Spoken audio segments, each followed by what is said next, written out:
إيه.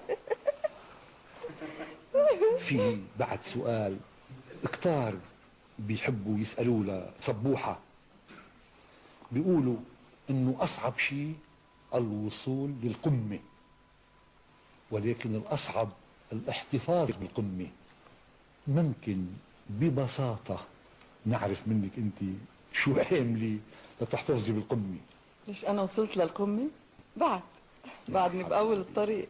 يا حبيبي على التواضع. لا صحيح. ياي كم مرة يا صبوحة انا رددته هالبيت هيدا، قال له تواضع تكن كالنجم لاح لناظر على صفحات الماء وهو رفيع، ولا تك كالدخان يعلو بنفسه على طبقات الجو وهو وضيع.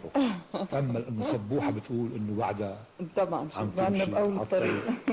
في هوني فنان، شو بنقدر نقول اذا كان مصغر فنان؟ فنين؟ فنفون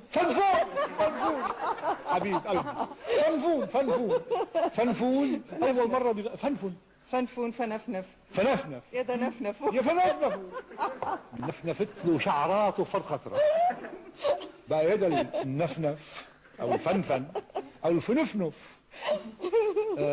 سالوه رايه بام كلثوم، قال لهم مطرب الى مستقبل.